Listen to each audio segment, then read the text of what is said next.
Sorry about that. So we have little technical difficulties. So, anyways, back to where what we were talking about. So the balanced person, the perfectly balanced person, is someone who's as far as possible from every edge. And this is something that it's not as common as we need right now. There's a lot of imbalance out there. What I refer to is we're imbalanced in our behavior, imbalanced in our hearts, and really we're imbalanced in our souls. We can talk all day about how did we get there and all this. It's not, some review, of course, is necessary to make healthy changes, but dwelling on the past is not what we're about. What what our goals are is to spend less time on the past, more time thinking about the future.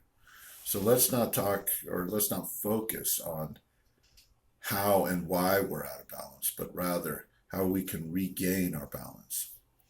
And again, understanding what that is critically important.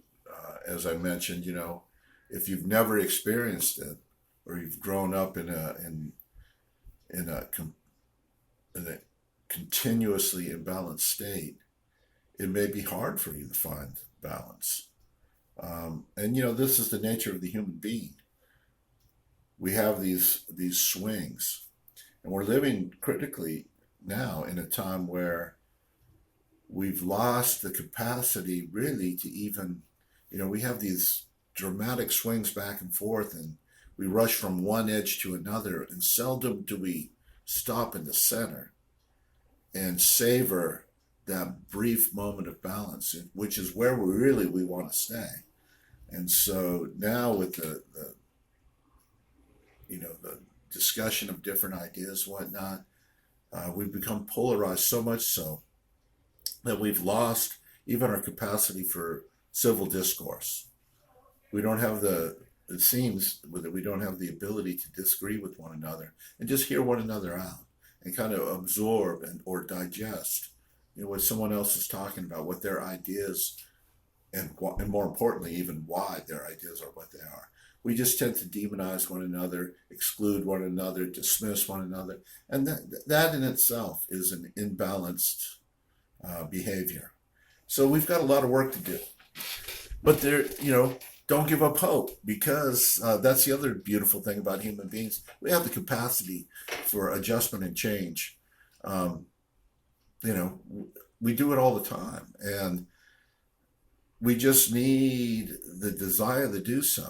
And sometimes, when we're not doing things, it's just that no one's pointed it out to us. No one's brought our attention and our focus to it. And that's what really, you're going to hear a lot of talk about balance from me and on this program, because it's my perspective that we have really become imbalanced individually and, collectively. And we've set so many things in motion that have forced things to become imbalanced, from how we do business, our excesses, the way we behave with one another, our politics, our faith, even. It's the unfortunate reality that people of faith oftentimes fail to articulate properly what it is they believe. And they can't articulate it because they don't really understand it.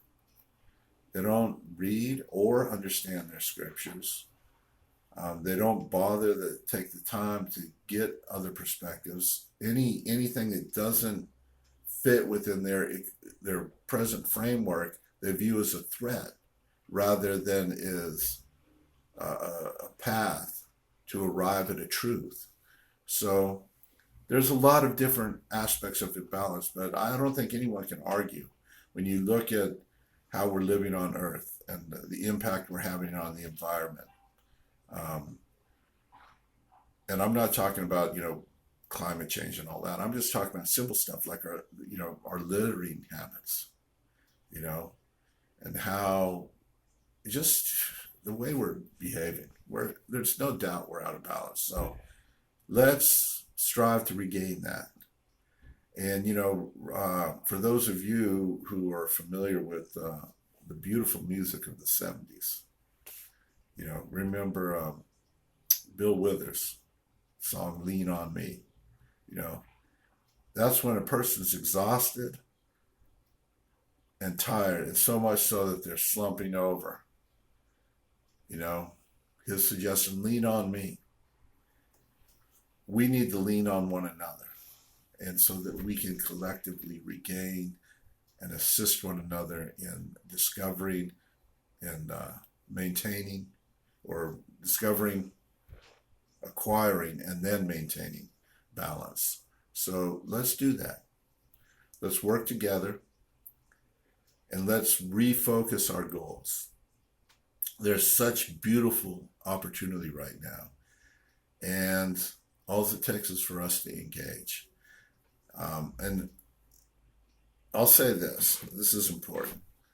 Someone recently told me words of wisdom, and that is every good has an enemy. So when we look out over the landscape right now, you'll see a lot of discussion about people with nefarious deeds and actions, and they're strategizing and plotting and planning to gain either wealth or power over humanity or aspects of humanity. But the beauty is that the masses, we're the ones that are in control. The thing that keeps us from being in control is our bickering and arguing with one another. So that's usually, it's a method that's used to keep us, divide and conquer strategy. And now people are really actually influenced, so much so that they believe that the people who wield some power on the earth, that they really have power. It's a delusion. They don't have. They have influence, but they don't have power unless we give it to them. So don't be intimidated by people that are trying to do bad when we're trying to do good. Every good has an enemy. So let's not focus on that. Let's not worry about that. Let's go out and do good, and let the people who are doing opposite of that do their thing. Go ahead. You do your work, we'll do ours. But we have the masses.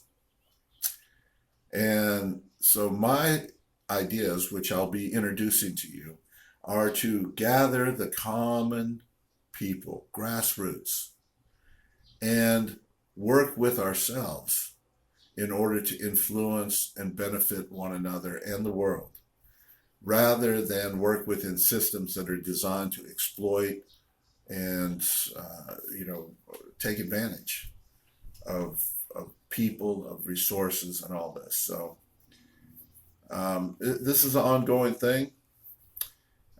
In order to discuss these ideas, it's going to take some time. So I appreciate you coming and spending a little time with me.